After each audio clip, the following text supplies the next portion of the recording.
자, 시편 49편 12절에서 20절 시작. 사람이 존귀할지라도 오래 살지 못하니 그가 멸망하는 짐승들과 같도다. 그들의 이 길이 그들의 미련함이니 그들의 후대가 그들의 말을 증명하리라. 셀라. 그들이 양처럼 음부에 있으니 사망이 그들로 먹이리라.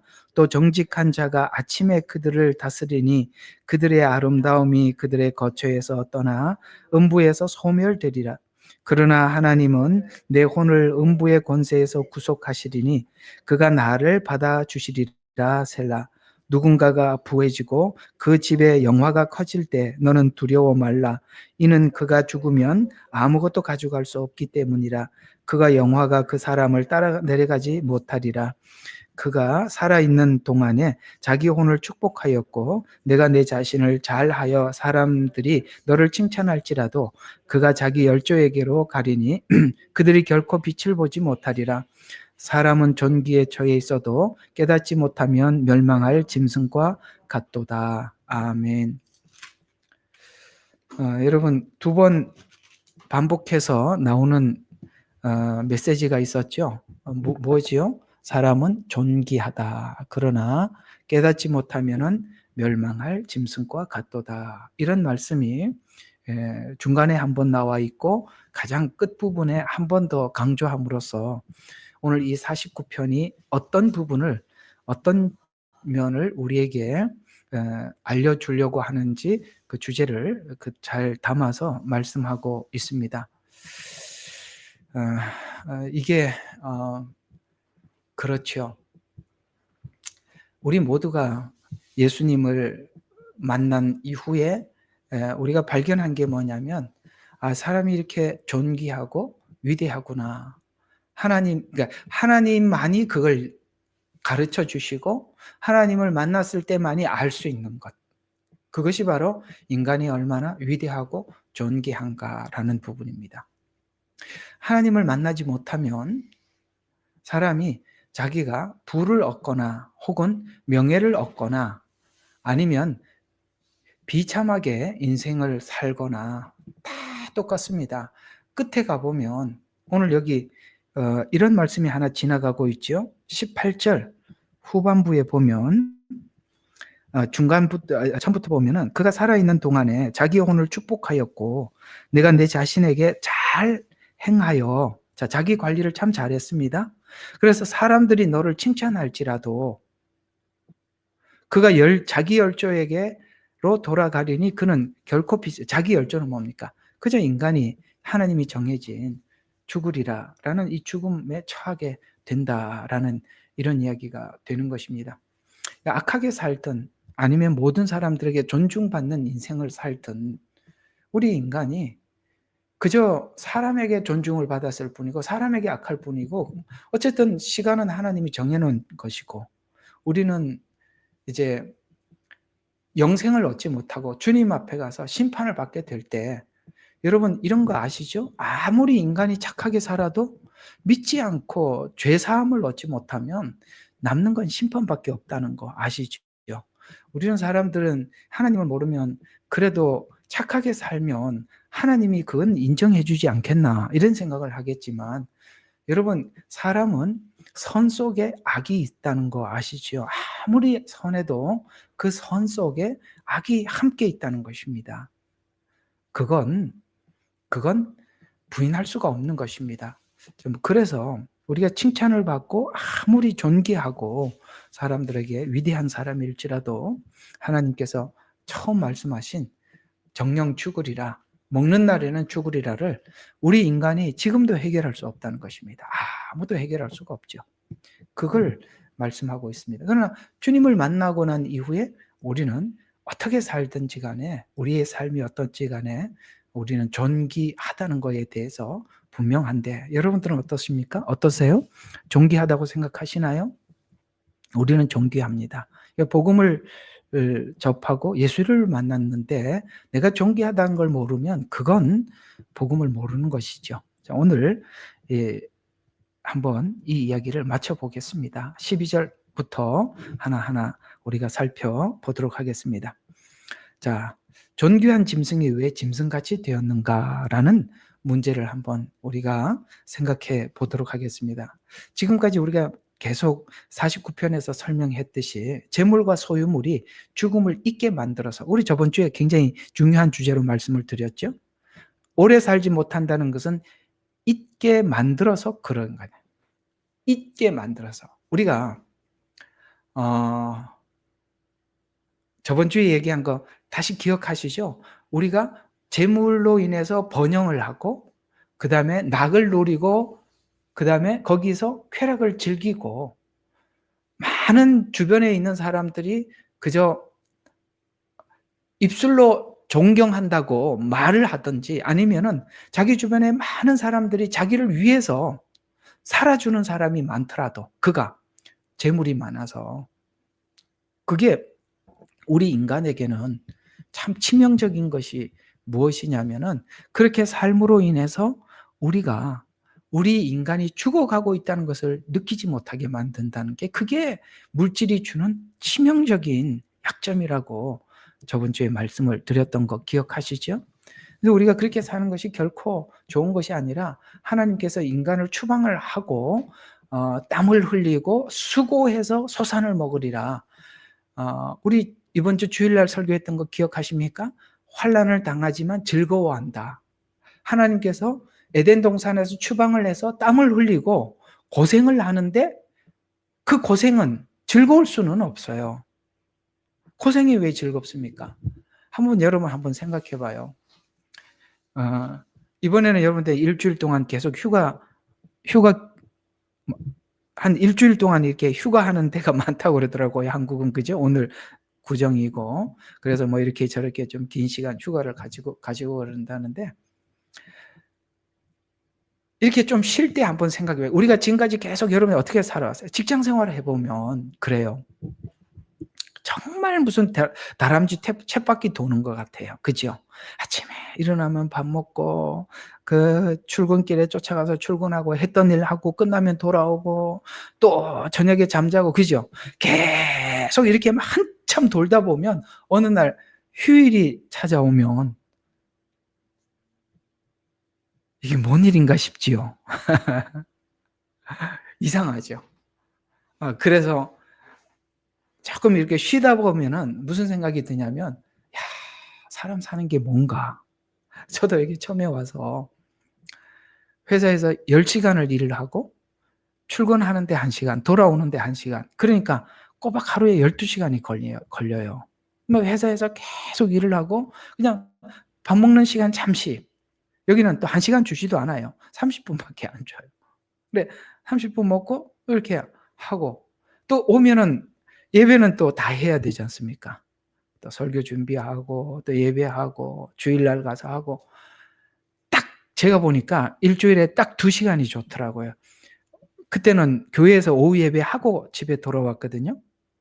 오후 예배하고 집에 와서 저녁 먹는 그 시간까지가 한 2-3시간이 되는데 정말 행복해요. 목사들이 언제가 가장 행복하냐? 주일 저녁 예배 마치고. 그 시간이 뭔가 오늘 엄청나게 큰 일을 다 한 것 같은, 그냥 이렇게 어깨에 쉼이 딱 이렇게.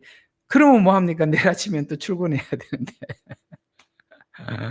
그렇게 이제 계속 쳇바퀴 돌듯이 살다가 가끔씩 한 2-3일 휴가를 맞이하면은 이게 무슨 황금 같은 시간인가, 이런 생각이 들거든요. 여러분 요번에 이렇게 오랜만에 황금 연휴를 보내고 있으실 텐데, 여러분 어떠세요? 그렇게 살다가 이렇게 쉬니까 참.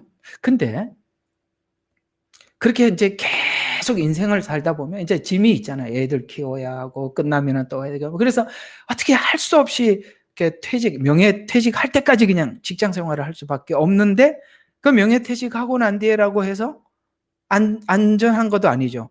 끝나고 보면 또 뭔가가 부족해요. 그래서 끝나고 난 뒤에 또 뭘 할 게 없나, 이런 생각을 하고 하다 보면, 여기도 이렇게 밖에 나가 보면 큰 나이 많으신 분들이요, 그래도 출근하는 분들이 아직도 많거든요. 여기도 그래요.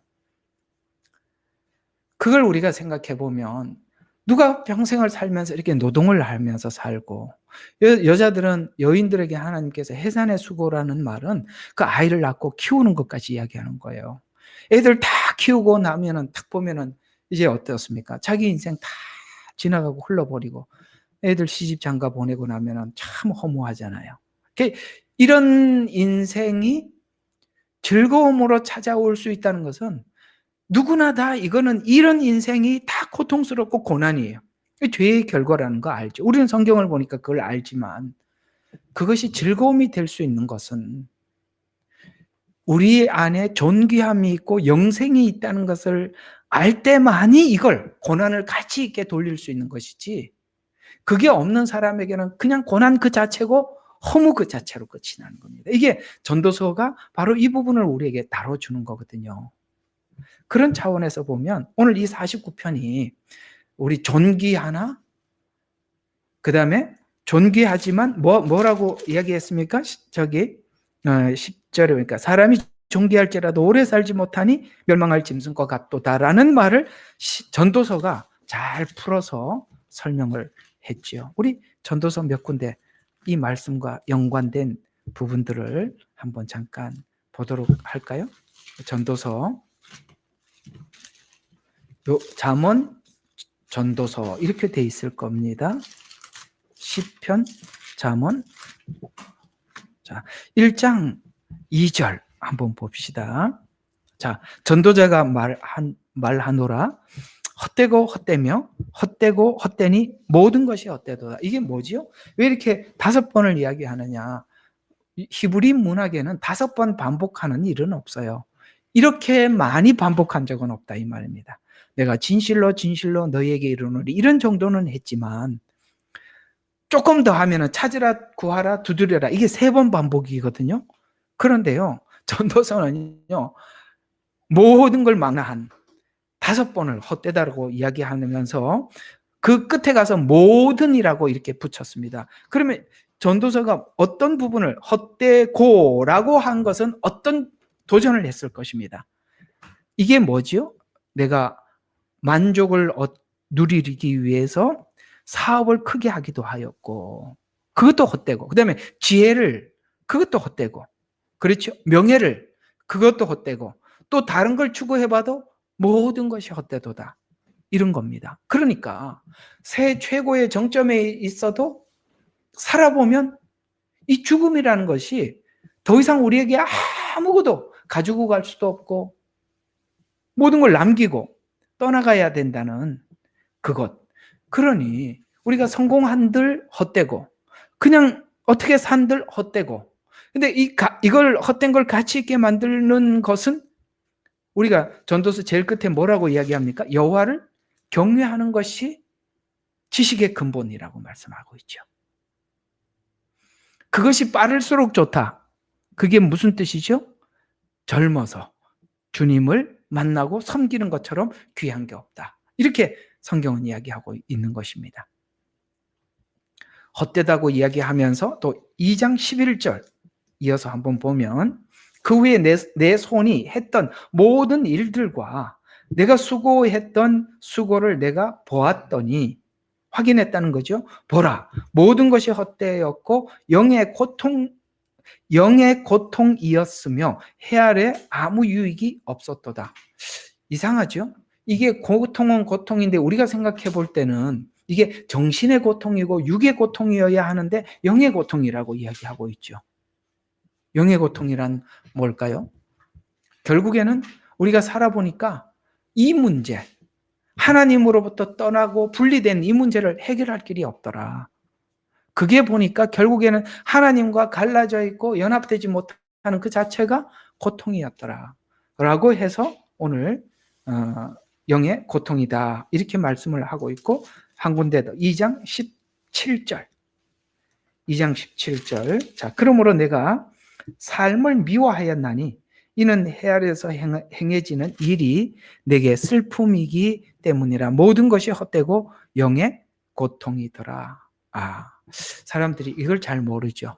이게 뭔가가 고통스러워요. 근데 뭐가 왜 고통스러운지 몰라요.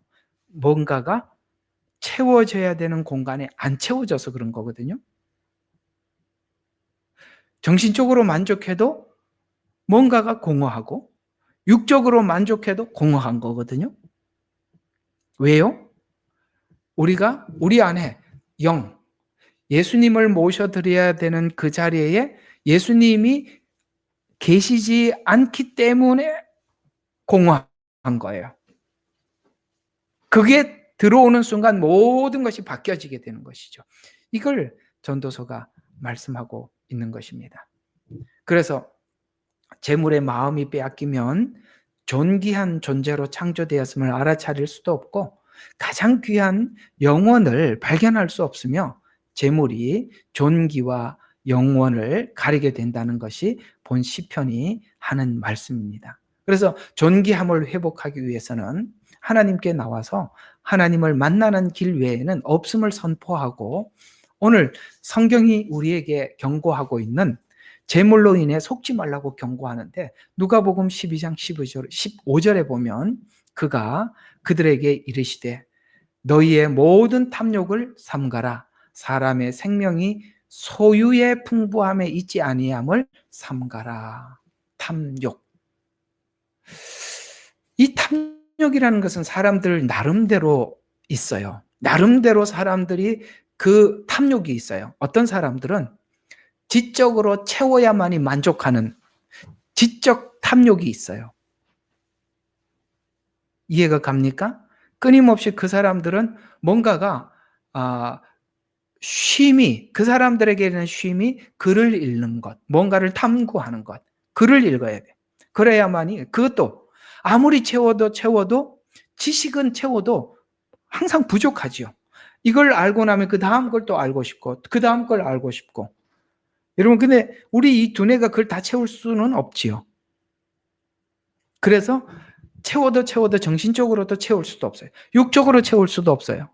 쾌락을 쫓으면 더 다음, 그 다음이 있어요. 그 쾌락의 정점에 마약이 기다리고 있죠. 여러분 그 미국의 필라델피아인가? 어떤 도시 보셨습니까? 그 마약 거리라고. 그 사람들요. 그 사회에서 많이 성공하신 분들이 거기 많이 있거든요. 그 왜 거기 와서 그렇게 됐을까요?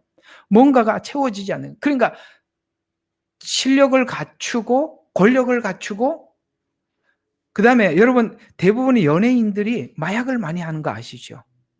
그 이유가 뭐라고 생각하십니까? 그 무대에 사람들에게 막 받았던 그 찬사를 잃어버릴까 늘 노심초사. 그런 것도 있고 사람들에게 환영을 받다가 홀로 남았을 때 그 외로움을 달랠 길이 없는 겁니다. 인간은 많은 사람들에게 인정을 받으면 받을수록 그걸 유지를 해야 되기 때문에 공허할 수밖에 없어요. 그 모든 것을 밸런스를 조절하는 사람은 누구입니까?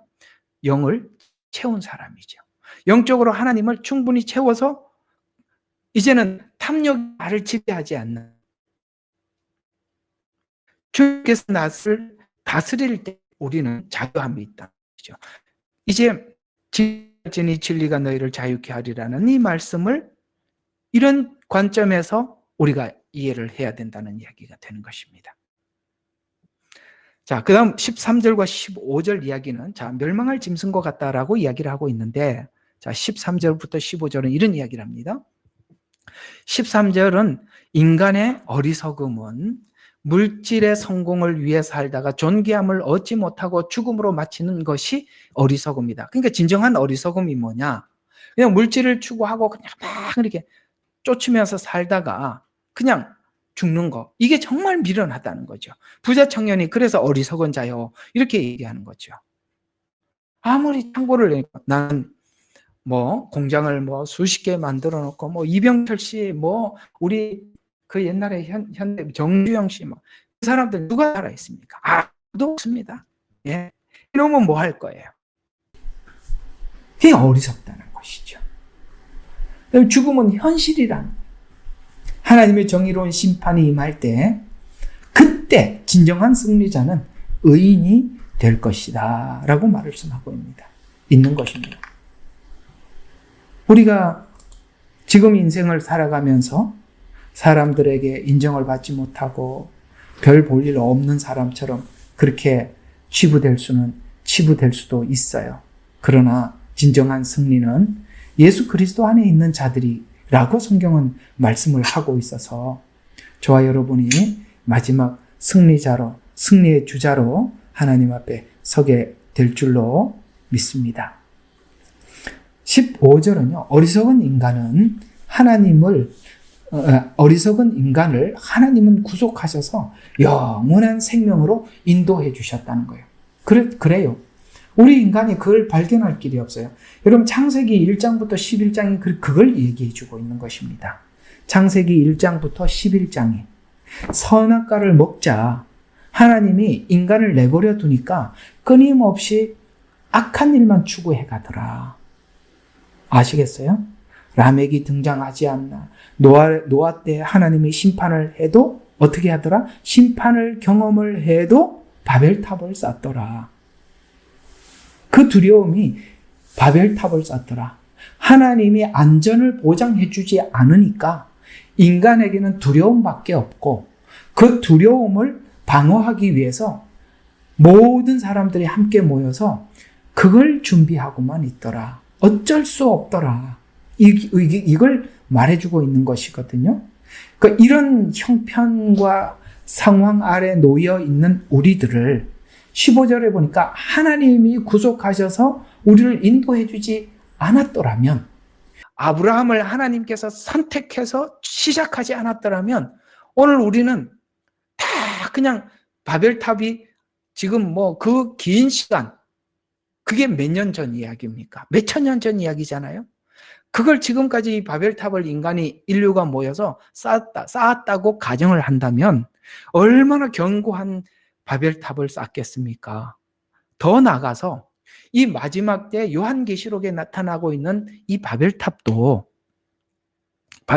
바벨론이 무너지잖아요. 그 바벨론이 무너지는 그 바벨론은 창세기 11장에 등장하고 있는 그 바벨탑을 이야기하는 거거든요. 근데 그게 왜 바벨탑을 왜 쌓았다 그랬습니까? 노아 홍수 때 하나님이 심판한 걸 눈으로 봤잖아요. 그러니까 심판에 대한 두려움밖에 우리 인간에게 남는 게 없어요. 죽음이 있지요.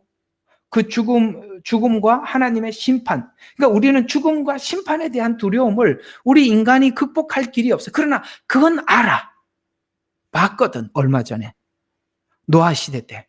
그러니 어쩔 수 없이 그걸 대비할 수밖에 없는데 대비하는 방법은 우리 머리에서 나올 수밖에 없는 거죠. 그러니까 바벨탑을 쌓지요. 근데 그 바벨탑을 죽자 살자 쌓으면 뭐 합니까? 하나님이 말 한마디만 흐트려 놓으니까 뭘 할 수가 없어. 저는 그렇게 생각해요. 여러분, 이 마지막 적그리스도 세계는 언어가 필연적으로 극복되어야 되는 시기입니다. 맞죠? 못 알아듣는데 뭐 할 거예요? 못 알아듣는데. 그래서 요즘 이렇게 칩을 넣어서 사람들이 이제 언어도 다 공부하지 않아도 알아들을 수. 요즘도 이렇게 보세요. 얼마나 잘 나옵니까? 요즘 이렇게 유튜브에서도 그냥 이렇게 영어로 누가 말을 하면 자막 변환기 넣어가지고 한글 딱 찍어 넣으면 한글로 착착착착 번역돼서 나와요. 사람 하는 말이 그 자리에서 번역이 돼서 나와요. 아니, 저번에 보셨죠? 한국말로 설교를 했는데 중국말로 하고 영어로도 하고 다 하지 않습니까? 이게 언어 장벽이 넘어가면 인류가 하나로 모이게 되고, 그 모이게 되면 요한계시록에 나오는 엄청난 바벨탑이 세워지게 될 것입니다. 그러니 적그리스도가 당연히 통치할 수 있죠. 금융으로 통일하고 언어가 통일됐어요. 그러면 전부 다 다스릴 수 있는 것입니다. 그래서 마지막 때 보면니까 마치 그 바벨탑을 하나님께서 무너뜨린 것처럼 요한계시록에 그렇게 무너뜨리시더라. 이렇게 얘기를 하는 겁니다. 인간은 어쩔 수가 없어요. 죽음과 두려움을 극복할 길이 없어요. 이렇게 하는 것이 아유 나쁜 놈들이 아니라 어쩔 수 없는 거예요.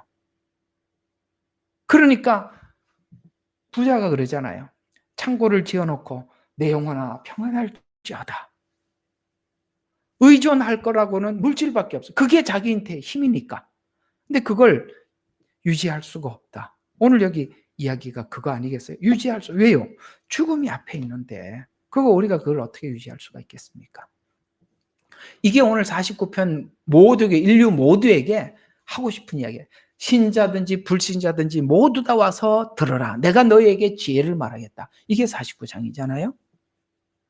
그래서 하나하나 13절부터 보면 인간이 재물과 세상의 성공을 의존하며 살아가는 삶의 방식은 어리석다는 경고로 성공을 위해 사는 방식을 그들의 이길 거라고 정해놓고 결국 미련한 길이라고 합니다. 이 길은 후손들이 같이 길을 가면서 증명하고 이해가 가요? 아니 참 답답한 게 우리 할아버지가 그 증조 할아버지가 그 증증조 할아버지가 똑같은 길을 가고 있는데 혹시나 하고 또 우리는 또 그 길을 가는 거야. 이해가 가요? 우리 조상들이 다 그렇게 살아왔어요. 다 돌아가시면서 헛되다. 욕심 부리지 말고 살아라. 유언을 남겼는데 그 할아버지 때부터 계속 그렇게 살아와서 지금 내가 힘을 가지고 젊어서 사니까 혹시나 나는 아니겠지. 근데 이제 다음 자식에게 또 말을 하죠. 그래 살지 마라. 근데 또 그렇게 살. 이게 그 말이에요. 그게 지금 전도서가 아니게 반복된대. 해 아래 새 것이 없다는 거예요. 왜? 그 사람이 사는 인생을 또 그 다음 사람이 살고 아무리 말을 해도 못 알아듣더라. 누구만이 알아듣더라. 예수 만난 사람들이.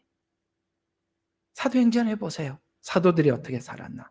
예수님을 만나니까 전혀 세상 사람들이 가치 있다고 생각하고 있는 그런 인생이 아닌 전혀 다른 인생을 살아간 것을 우리가 보고 있듯이. 그래서 후손들은 같은 길을 우리가 가면서 증명해서 부모가 세상의 성공의 길을 간 것을 모방하고 칭송하지만 어리석은 길을 계속 반복해서 가더라. 그게 13절의 말씀이죠.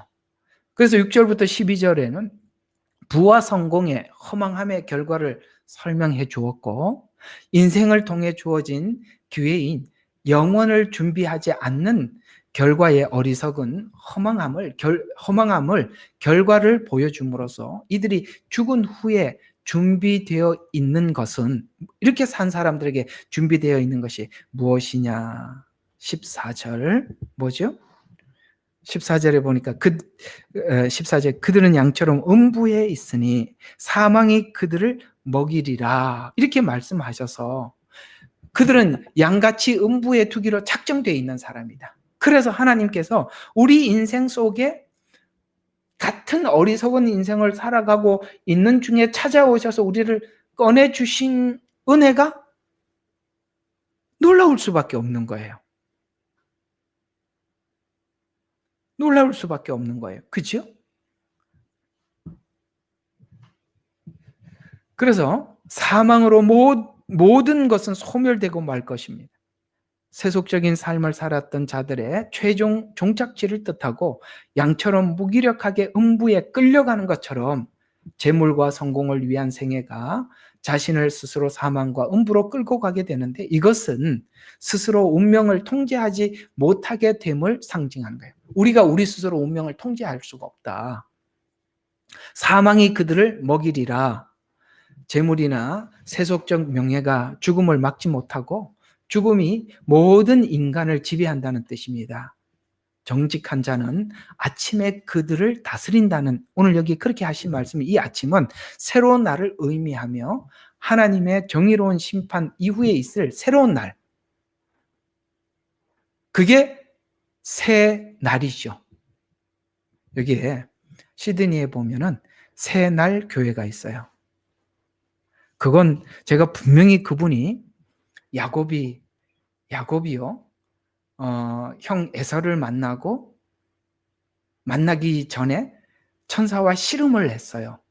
그리고 그 아침에 날이 밝았더라. 이런 말이 나와요. 여러분, 아침에 날은 매일 밝은데 그날 유독 보이더라. 이 말이에요. 그죠? 우리가 언젠가 주님을 만나고 난 이후에 하늘을 보고 땅을 보고 사람을 볼 때 달라진 내 마음의 눈빛을 알 날이 있을 겁니다. 그죠? 하늘을 보니까 하늘이 이렇게 아름다워서 꽃을 보니까 하나님이 이렇게 위대했어? 어쩌면 이런 물감을 칠해놨지? 하나님이. 이렇게 보이듯이 새날.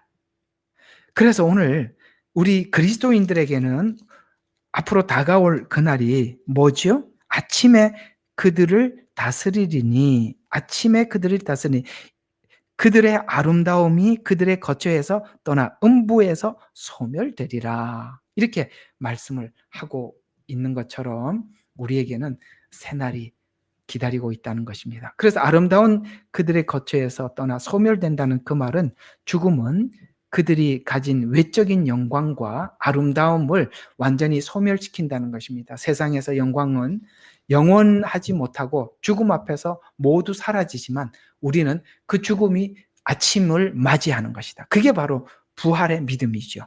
여러분들의 죽음은 새 날을 여는 것입니다. 이걸 믿지 못하면 우리의 재물을 하늘에 쌓을 수도 없고 주님이 기뻐하는 인생을 살아갈 수도 없는 것입니다. 그 다음 절 15절을 보겠습니다. 앞에 있던 악인과 어리석은 자의 의인의 대조를 하면, 그러나라는 이 접속사는 인간의 무기력함과 하나님의 능력을 명확히 대조합니다. 이 그러나는 이 반전을 이야기해요. 그런데, 그러나, 그러므로, 우리 이 접속사, 우리나라 말들은 이 접속사가 어떻게 시작되느냐 굉장히 중요한데요. 그 히브리어는 이 접속사가 와우이라는 이런 그 히브리어로 그렇게 부르는데, 이게 딱 들어가면은 그게 어떻게 접속되는지, 이 그러나가 반전이거든요. 이 반전은 인간이 만들 수 있는 반전이 아니에요. 앞에 있는 악인과 어리석은 자와 대조, 그러나라는 이 접속사는 인간의 무기력함과 이 무기력한 인간 속에 해결할 수 없는 이 문제 속에 하나님이 뛰어들어와서 하신 능력, 그 능력이 뭐죠? 그걸 하시기 위해서 주님이 이 땅에 오신 것이죠. 예수님의 오심은 바로 우리의 인생의 반전을 일으키기 위해서 오신 것이다. 그러나 그 반전은 그분의 철저한 희생을 통해서 오는 것이다. 예, 누군가의 이런 희생을 통해서 우리는 혜택을 누리지요. 우리는 역사 속에 많은 지도자들이 지나갔습니다.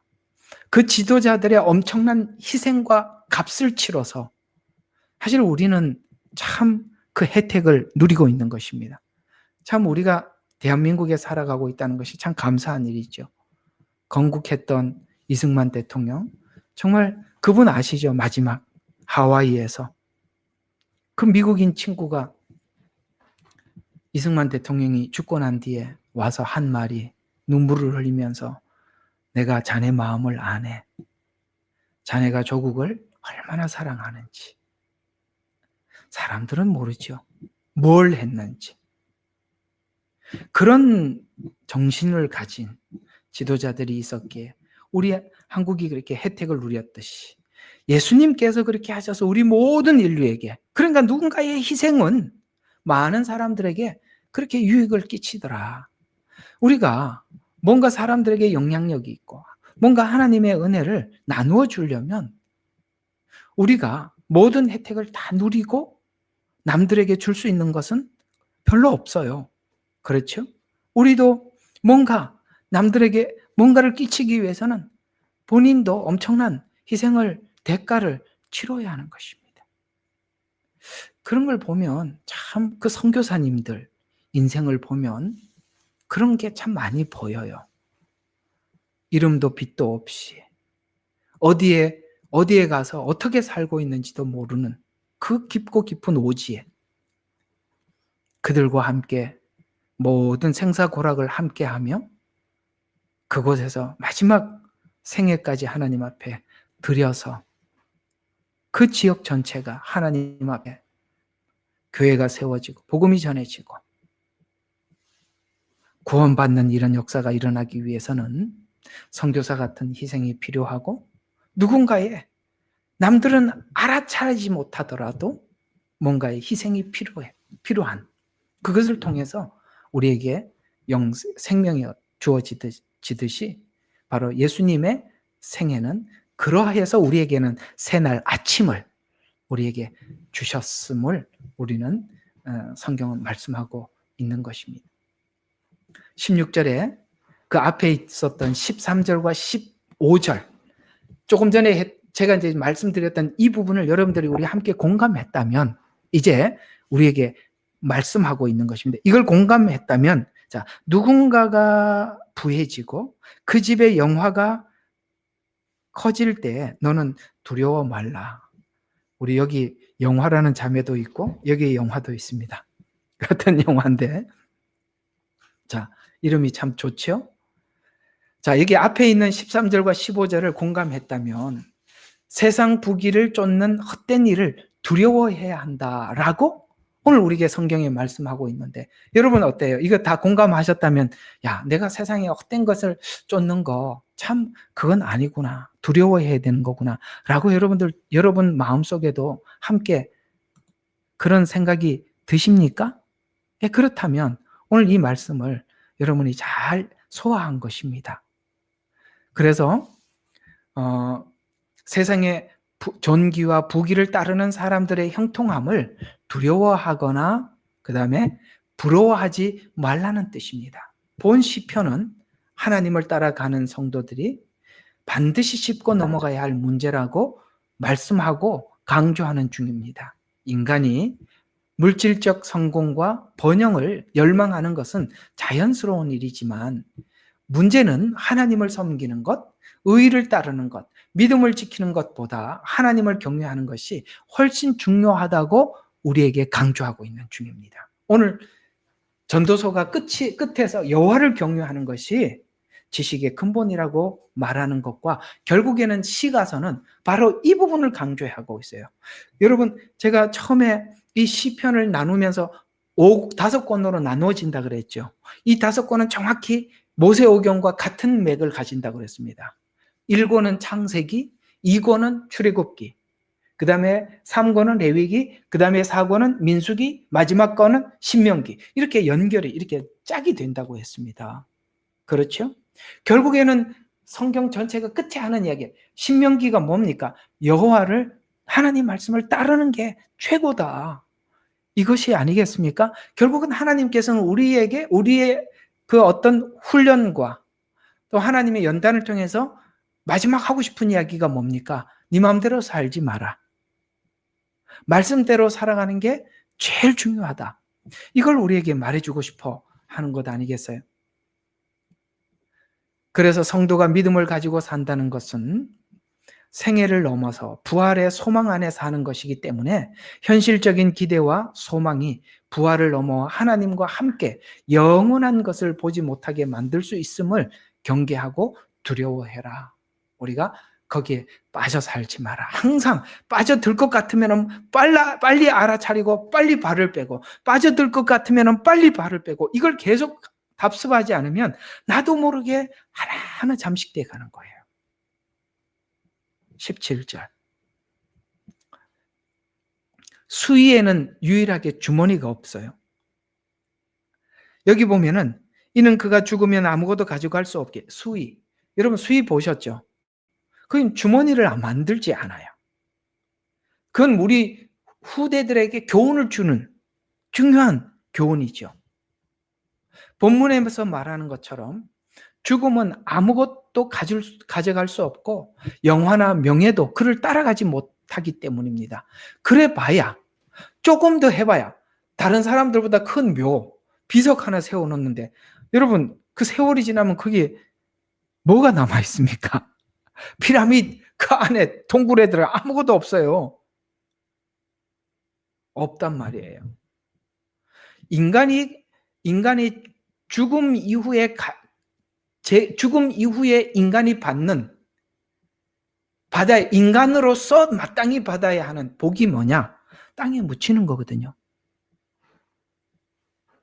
땅에 묻히지도 못한 인간들이 있어요. 이 지구상에는. 아직도 그 사람을 써먹어야 되기 때문에. 민주국가에는 없어요. 독재국가만 있어요. 인간이 죽어서 그래도 마지막에 누려야 될 복은 땅에 묻혀서 썩히는 건데 그것도 허락하지 않아. 참 불행한 인간입니다. 큰 묘, 이름 없는 비석, 무슨 의미가 있겠습니까? 제가 살고 있었던, 지금 이사를 왔지만 얼마 전에 여기 살기 전에 있었던 곳이 리드컴이라는 곳에서 저희들이 오랫동안 살았는데, 거기가 오세아니아 주에서 가장 큰 무덤이 있는 곳이에요. 그 안에서 차를 타고 한 바퀴 돌아도 한참 돌아야 돼요. 걸어서는 절대 못 돌아요. 얼마나 넓고 큰지 몰라요. 가보면 버스가 코스가 있어요. 그 안이 하도 넓어서. 근데 놀랍게도 그 이제 여기가 다민족들이 살다 보니까 중국인들 묘, 여기는 뭐 저 유럽인들, 그다음에 중동 사람들, 뭐 비석들 세워놓는 거, 각자 이 장례 문화가 참 특이하더라고요. 근데 그나마 그래도 백인들은 기독교 사상이 있어서 그 무덤에 올인하지 않아. 참 간단해 보여요. 그냥 뭐 이렇게 비석 하나, 옛날에도 그냥 하는데, 진짜 그러니까 비석을 막, 아니 묘를 막 무진장, 중국 사람들 말이에요. 정말 거기다가 아마 막 내 생각에는 막 돈 막 무진장 막 거기다 돌 막 그 어디서 그렇게 비싼 돌을 갖다가 해놨는지. 그러면은 뭐가 달라집니까? 참 어리석지요. 이해가 가시죠? 이게 인간이 가지고 있는 한계예요. 그래서 인간이 죽음을 두려워하고 죽음이 가장 싫으니까 그걸 죽음이 아니라고 억지로 부인하고 싶어서 만든 사상이 윤회 사상이에요. 윤회. 뭔가 그걸 어디서 착상한지 아십니까? 보니까 나무에 씨앗이 떨어지더라는 거야. 그러니까 그 나무가 또 나오더라는 거지. 이게 끝나는 게 아니라 그게 또 다시 계속 이렇게 돌아가는 거, 그러니까 윤회. 그런데 윤회라고 그러니까 사람들이 그래도 또 평생 살면서 착하게는 살게 만들어야 될 거 아니에요.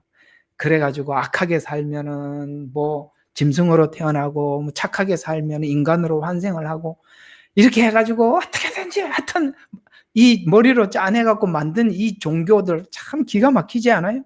무슬림도 똑같고, 저기 보면은 다 악해요. 그저 그냥 약한 사람들 부려먹으려고. 예?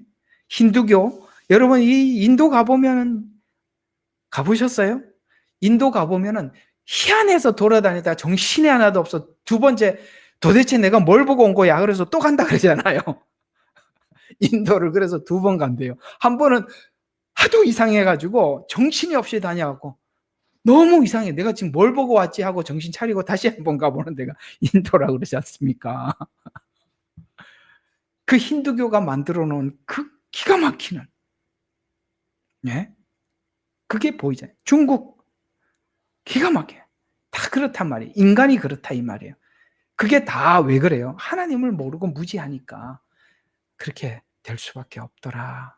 참 우리가 이런 데서 빠져나온 게 얼마나 감사해요. 지금 우리 예수 안 믿는 분들은 이제 구정이라서 또 제사도 하고 추석이라고도 하는데, 참 저도 저 옛날에 저희 큰아버지 제사를 지내는데 뭘 이렇게 올려놓고 뭐 이렇게 머리 다 숙이고 우리가 기도하듯이 뭐 중얼중얼 그러는데 이게 뭔 소리 하나.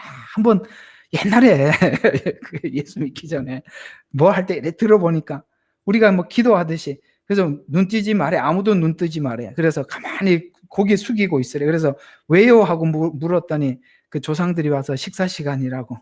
그 식사 시간에 우리 보면 안 된대.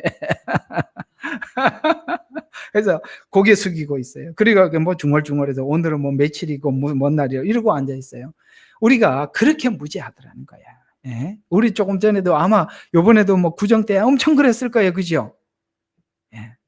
다 그렇게 뭔가가 죽음에 대한 두려움이 이런 종교화 시켜서, 야, 죽음이 끝이 아니라 또 윤회, 또 살아난다. 이렇게 하고, 또 죽은 조상이 죽은 게 아니라 여전히 우리 가문을 보살피고 있다. 이게 다 나온 거, 이게 다 가짜들 아닙니까?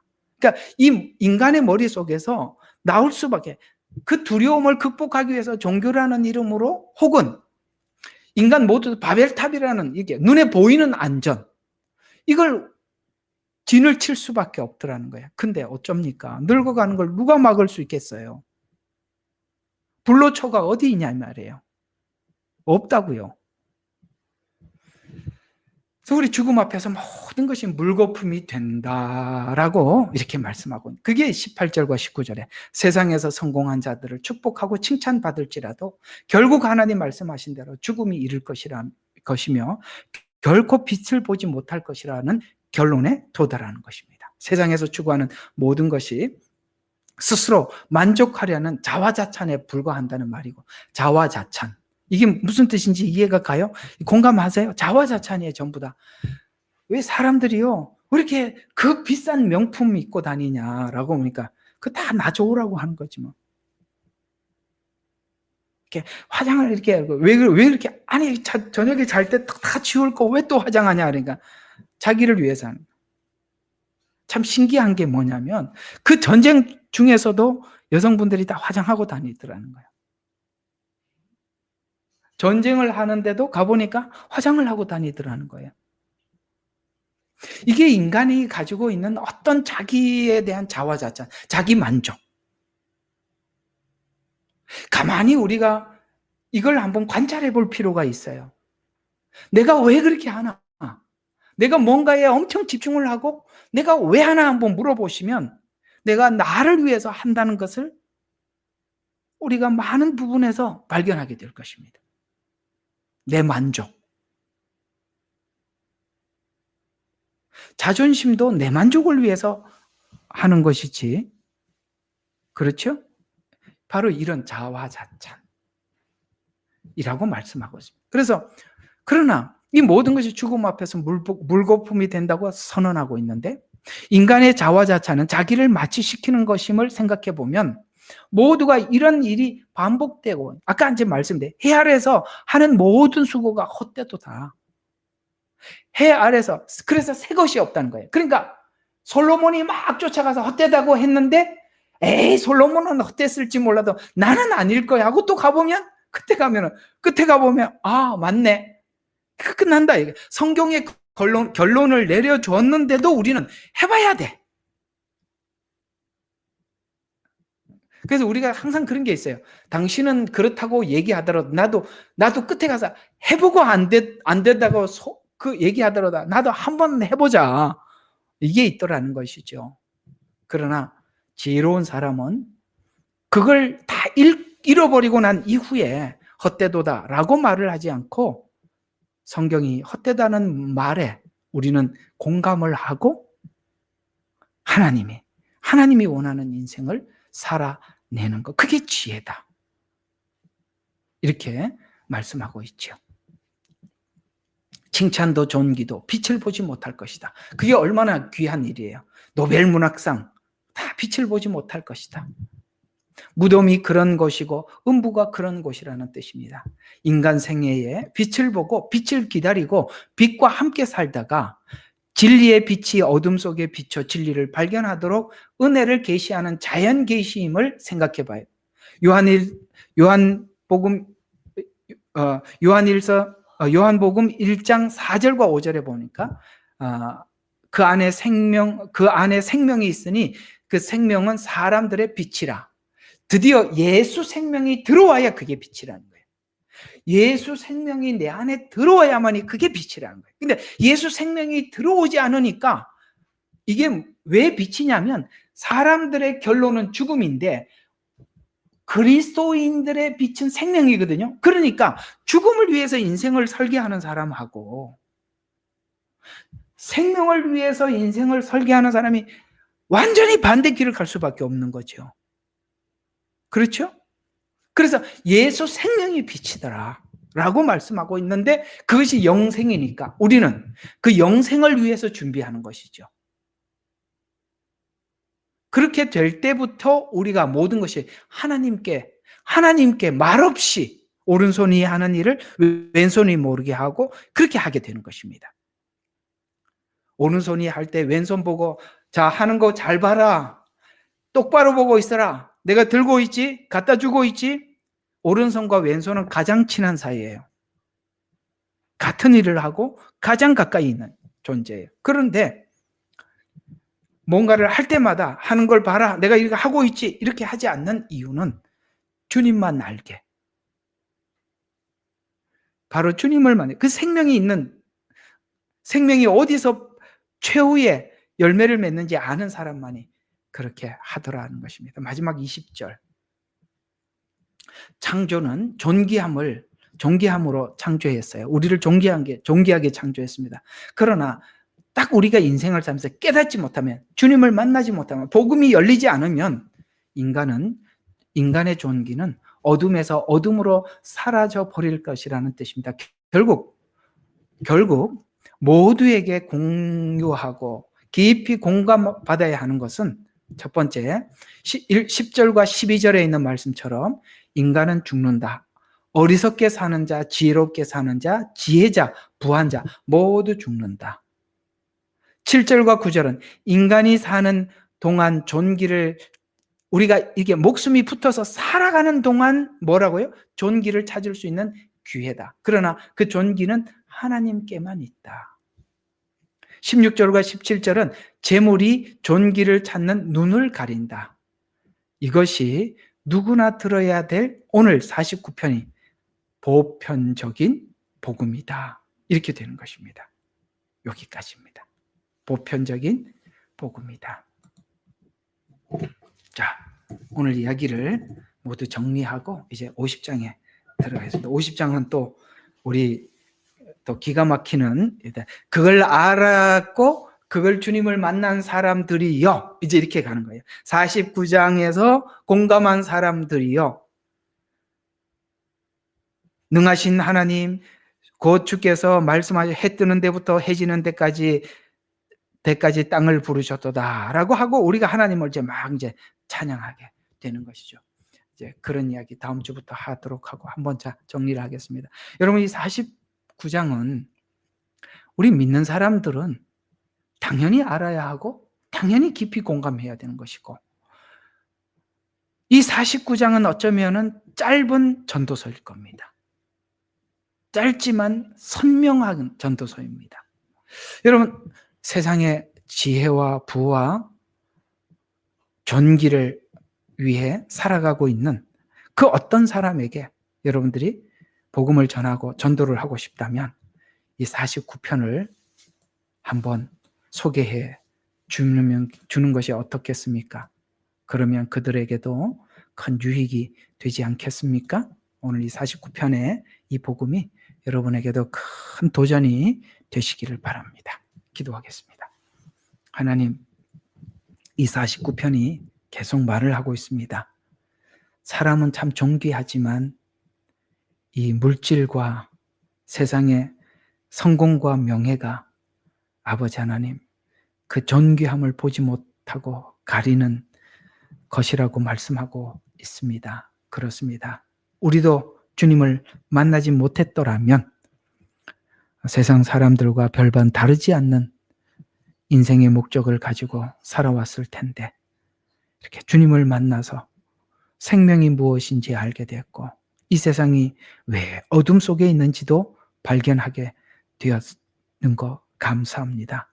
이것은 내가 내 발로 하나님 앞에 찾아온 것이 아니라 주님께서 열어주셔서 깨닫게 해주셔서 알게 된 것이기에 이 모든 영광 하나님 앞에 올려드립니다. 이제는 알았음에도 불구하고 세상 사람들과 같이 헛된 영광을 쫓아 살지 않도록 하나님 우리 발걸음을 굳게 지켜 주시옵소서. 예수님 이름으로 기도드렸습니다.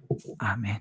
예레미야의 눈물은 시대에 맞는 말씀 선포와 변질되지 않은 순수 복음을 외치고 있습니다. 함께 연결되어 하나님께 예배드리며 이 마지막 때에 하나님께 쓰임받길 원하시는 분은 카카오 채널로 연락 주시면 연락드리도록 하겠습니다. 고정 댓글에 채널 경고와 착제에 대비한 예비 채널과 제2채널 링크를 올렸습니다. 이 채널 또한 구독 부탁드리겠습니다. 감사합니다. 우리는 역사상 가장 중요한 시점을 지나고 있습니다. 하나님께서는 하나님의 일을 하시기 전에 사람을 준비시키셨음을 우리가 알고 있습니다. 하나님 말씀은 마지막 때에 대추수, 대부흥의 때가 있다고 분명히 예언하고 있습니다. 아멘. 하나님의 말씀이 그대로 성취될 것을 믿습니다. 예레미야 눈물은 잠자는 교회와 영혼을 깨우기 위해 노력하고 있습니다. 이 가슴 뛰는 일에 함께 하길 원하시는 분은 카카오 채널로 연락 주시기 바랍니다.